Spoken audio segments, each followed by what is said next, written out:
march across America and in the world, in case you haven't noticed. In the state of Oregon, the governor just signed a bill ordering all insurance companies to provide free abortions, while also allocating state funds to ensure illegal aliens can get abortions as well, because that'll make the country better. Meanwhile, a new report from CBS News celebrates Iceland's near elimination of Down syndrome. How'd they pull off that miracle? By killing any baby who had it through abortion. And a new Planned Parenthood pamphlet argues that children as young as 4 ought to be told that men can get abortions too because, quote, your genitals don't make you a boy or a girl. Lila Rose keeps track of this stuff for a living. She's the author and founder of Live Action, a pro-life group, and she joins us tonight. So the Oregon abortion law, no subject is more dishonestly covered by the press than abortion because 100% of people in the press corps support it. So it's hard even to know what is in a bill like this. Tell us what this bill says. Sure. So, Tucker, this is the most extreme state law on abortion that our country has seen yet.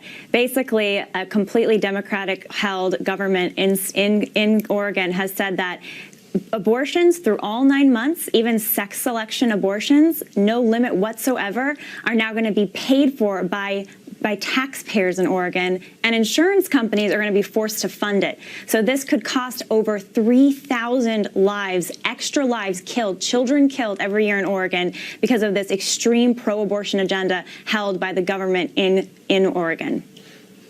So because I'm a simple man, let me ask you a simple question. Sex selection abortions almost always reduce the number of daughters born. They're performed in order to get a son. Always. How can feminists be for that? How can a feminist, who, sworn to defend women, support a selective abortion? It's the height of hypocrisy, and it just shows that how out of touch the so-called champions of many women are in this country.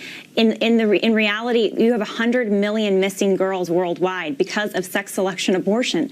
It's this search and destroy mission against girls in the womb, and Oregon is now funding it, forcing taxpayers and insurance companies to fund it, saying for whatever reason you can have an abortion through all 9 months, Tucker. Whether you're first trimester baby or you're a baby about to be born, you can be killed in Oregon. This is because our country has lost sight of what science and reason tells us, which is that life in the womb, a human life in the womb, has human rights just like you or I do. So CBS was pretty excited about this great medical advance in Iceland where they somehow eliminated Down syndrome. Like, how'd they do that? It was not a medical breakthrough. Iceland is championing the end of Down syndrome, and Australia is talking about this as well, other European countries. They're not actually treating Down syndrome, Tucker. They're not actually helping people with disabilities. They're killing people with disabilities. They're killing them off. This is genocide. And what message are we telling people with disabilities? What message does this send to those that have disabilities in our communities? It sends the message that we wish in Iceland or in Australia or even in the United States, Down syndrome children are targeted for abortion. It sends a message to them that your life doesn't matter, you're not valuable. It's exactly the wrong message to send. Yeah, and there's no evidence at all that Down syndrome causes suffering for the person who's born with it. I mean, it's right. I mean, there's no Down syndrome. People are people. Yeah, and like happy people, actually. Have you ever known someone with it? Yeah.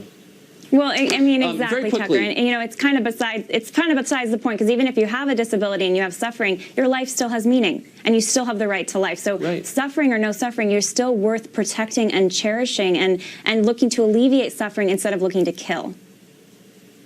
Yeah. Lila Rose, thanks for joining us. Appreciate it. Thank you, Tucker. A documentary filmmaker says John Kelly getting the chief of staff job at the White House could drive militarization on the U.S. border and put the U.S. in a de facto war with Mexico. That filmmaker just got back from the border. He joins us next.